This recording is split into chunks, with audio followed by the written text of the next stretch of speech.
칼의 시대 일본. 무사시대 700년의 역사. 1. 사무라이, 그 기원과 태동. 10세기 무렵 일본은 혼란에 빠져 있었습니다. 귀족 중심의 해이한 조정은 점차 힘을 잃어갔고 지방에서는 호족들의 사적인 무력 충돌이 끊이지 않았습니다. 이때 중앙정부의 무능력에 맞서 자신의 영지와 가족을 지키기 위해 무장한 지방 귀족과 호족들이 등장합니다. 이들이 바로 사무라이의 시초입니다. 사부라우라는 동사에서 유래한 사무라이는 본래 모시다라는 뜻으로 귀족의 경호원이자 행정실무를 담당하는 하급 무사 계급을 의미했습니다. 처음에는 미미했던 사무라이들은 점차 군사력을 바탕으로 지방의 실력자로 성장했습니다. 특히 헤이안 시대 말기 권력을 다투던 타이라 씨와 미나모토 씨라는 두 거대 무사 가문은 일본 전역을 피로 물들이며 무사 정권의 서막을 열었습니다. 1156년 호겐의 난과 1159년 헤이지의 난을 거치며 무사들은 조정의 운명을 좌우할 수 있는 절대적인 힘을 손에 넣게 됩니다. 승리한 미나모토 씨의 수장 미나모토노 요리토모는 마침내 새로운 시대의 문을 엽니다. 2. 가마쿠라 막부 무사 정권의 시작. 1185년 미나모토노 요리토모는 교토에서 멀리 떨어진 가마쿠라에 무사 정권을 세웁니다. 이것이 바로 일본 역사상 최초의 무사 정권인 가마쿠라 막부입니다. 그는 쇼군이라는 무사들의 총사령관 자리에 오르며 천황이 통치하던 기존의 귀족 정치와는 완전히 다른 무사 중심의 정치를 시작했습니다. 쇼군을 중심으로 한 막부 체제는 지방의 사무라이들을 효과적으로 통제하고 그들의 충성심을 바탕으로 강력한 중앙 집권 체제를 구축했습니다. 가마쿠라 막부의 안정은 몽골의 침략이라는 거대한 위협에 직면하며 흔들립니다. 1274년과 1281년 두 차례에 걸친 몽골의 대규모 침략에 맞서 일본 전역의 사무라이들은 목숨을 걸고 싸웠습니다. 신의 바람, 즉 가미카제 덕분에 몽골군을 물리치기는 했지만 막부는 승리에 대한 충분한 보상을 주지 못했고 이는 사무라이들의 불만을 초래했습니다.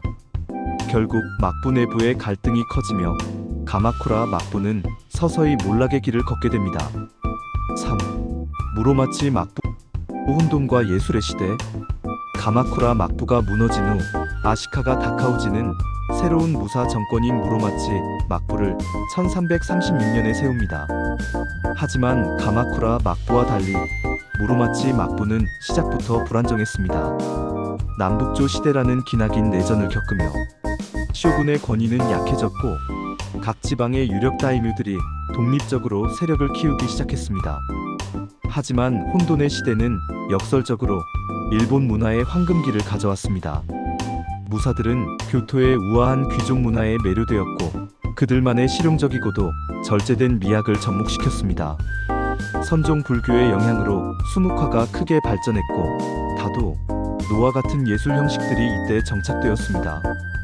특히 아시카가 요시미스는 화려한 긴카쿠지를 지으며 무사 계급의 권위와 예술적 감각을 과시했습니다. 그러나 이러한 문화적 풍요 뒤에는 막부의 통제력을 벗어난 지방 무사들의 끊임없는 반란과 전쟁이 도사리고 있었습니다. 4. 센고쿠 시대 피해 전국시대. 15세기 중반 무로마치 막부의 권위는 완전히 땅에 떨어졌습니다. 일본 전역은 수많은 다이뮤들이 서로의 영토를 차지하기 위해 피비린내 나는 전쟁을 벌이는 센고쿠 시대, 즉 전국시대로 접어듭니다. 하극상이 난무하고 힘만이 유일한 정의가 되는 혼돈의 시대였습니다. 이 격동의 시대를 끝내고 일본을 통일한 세 명의 영웅이 등장합니다. 첫 번째는 혁신가 오다 노부나가입니다. 그는 서양의 조총을 적극적으로 도입하고 봉건적인 질서를 파괴하며 일본 통일의 기반을 닦았습니다. 두 번째는 노부나가의 부하였던 도요토미 히데요시입니다. 그는 농민 출신이라는 한계를 극복하고 전국을 통일한 후 임진왜란을 일으켜 조선을 침략하는 야심을 드러냈습니다. 그리고 마지막으로 인내와 전략의 달인 도쿠가와 이에야스가 있습니다. 1600년 도쿠가와 이에야스는 세키가하라 전투에서 히데요시의 아들을 지지하는 세력을 물리치고 천하를 통일했습니다.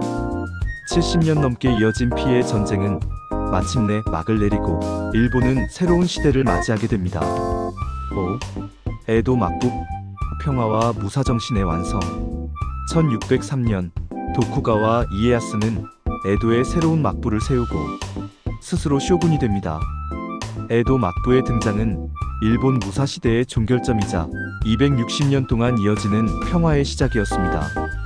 이에야스는 강력한 중앙집권 체제를 구축하고 무사들을 엄격한 계급제도의 최상위에 두어 그들의 특권을 보장했습니다.